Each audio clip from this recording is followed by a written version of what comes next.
Spring is traditionally a time to clean and repair your home and business after the long winter season. It's also the best time to have an HVAC, which is the heating, ventilating, and air conditioning contractor, perform an annual pre-summer inspection of your system. This will ensure that your cooling system will be working properly when the hot, humid summer weather arrives. Through our energy assessments, we often find many small businesses operate with inefficient equipment that hasn't been properly serviced. In fact, many small businesses are without preventative maintenance contracts, which can cost them at least triple if there is an equipment failure.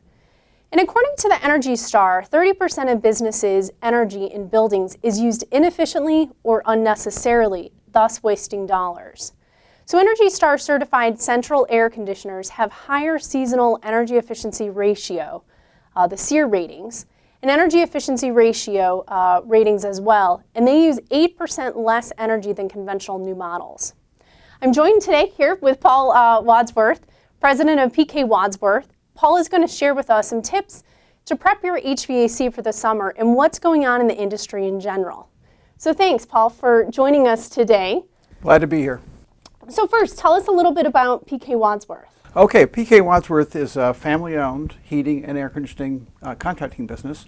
We date back to 1936, and there have been 4 generations of the Wadsworth family continuously in charge over that period of time. That's fantastic. Thank you. Yeah. So tell us some tips that small businesses can be observant of and what they should start preparing for as we head into the spring and summer months. Okay, really simply, the most important thing you've identified is to make sure that you routinely get the air conditioning unit cleaned and checked professionally. There's many versions of this, but you just want to make sure you pick a competent, trustworthy contractor that's been around for a while, and make sure the job is done professionally by a technician who's been trained to do the work. There's a variety of things that are done, and the only thing that I would really warn people about is there's many versions of this. You want to make sure that if it sounds too good to be true, it probably is. Right. So make sure that enough time is spent to do the job properly. So what are some tips in terms of maintaining your equipment and looking at preventative maintenance? Because we find that a lot of our small businesses, unfortunately, don't factor this into their budgets, Right. but then wait for an equipment failure, which, as I said earlier, that can cost you Right. an exorbitant amount of money. Right. So the simple things, I always like to share do-it-yourself tips with people. Probably the most important thing, if you do nothing, is to make sure you change your filters on a regular basis. Many times we find people that it's out of sight, out of mind, or they don't even know that there's a filter in their system. There's a filter in every HVAC system. So if you've got hot or cool air blowing through your ductwork, there's a filter. You got to better find it and change it. The other important point there that people don't understand is sometimes people who are really worried about their air filtration and the quality of the air, they go get a really expensive, good filter. Mm-hmm. And we have probably about 5 or 6 blog posts on our website talking about sometimes that's not the best idea, and you put in too good a filter, it does too good a job, catches too much dirt, and ends up clogging the system up, reducing the airflow and damaging the equipment. So the filter's got to be matched to the system and make sure that it's properly sized and engineered for the system. So very important. Beyond that, the regular preventive maintenance is the key issue there. And the things people need to grasp with that is, as you pointed out, the energy savings can be up to 30%.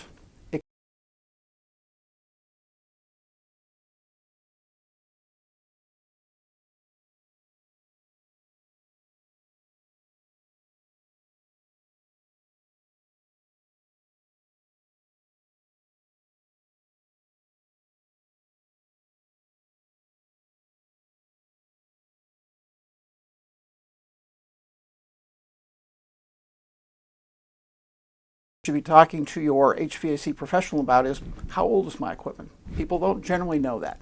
What is the useful life expectancy of the equipment? Again, people don't generally know that either. Generally speaking, these systems are lasting in the neighborhood of 15 to 20 years. So that's a guideline people can use. Okay, great. Now I know there's some changes coming soon with respect to refrigerants in HVAC. Right. So tell us a little bit about that. What's going on in the industry in general? How is that going to impact small businesses going forward? Okay, for about 10 years now, we've all been talking about protecting the environment, and many people have talked about the ozone layer and what's been attacking that.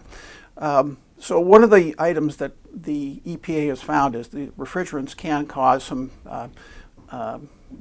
not so beneficial effects on the ozone layer.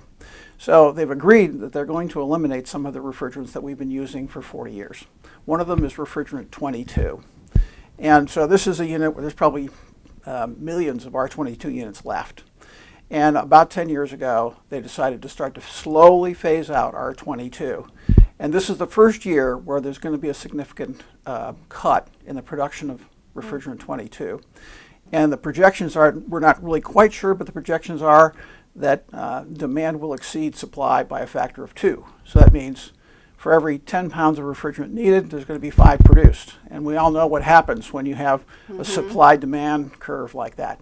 The price has already spiked up, so the cost is going to get more expensive on these refrigerant repairs. So what we're advising our clients, Nicole, is that they should, if they have a repair in an old R22 unit, that they should consider the cost of repair versus the cost of replacement. As of 2020, refrigerant 22 will no longer be allowed to be produced or imported, and the only supply will be whatever we recycle. Wow. Okay. So that's 4 years away. Right. So our small businesses definitely need to be budgeting for this if they have outdated, inefficient equipment. So we're recommending that they find out what kind of refrigerant their system is running. There are some alternatives. There are some replacement refrigerants that are out there for R22, but that's an expensive trade-out. So that can be a problem. Great. Well, I think we've provided some helpful tips today, as well as thinking long-term, well, not too long-term because it's only 4 years away, about the phase-out of these refrigerants. So we don't want businesses to get stuck in this hot weather this summer. Cozy's Energy team aligns itself with local, highly qualified contractors like P.K Wadsworth so that we can educate you and provide you with ultimate satisfaction and savings so that you're prepared with preventative maintenance and before an equipment failure might happen. So let us know how we can help you explore these options for energy efficiency. Paul, thank you so much for joining us today and providing our members with a glimpse into what's going on in the industry, how to plan long-term and think differently about their HVAC. So thank you very much.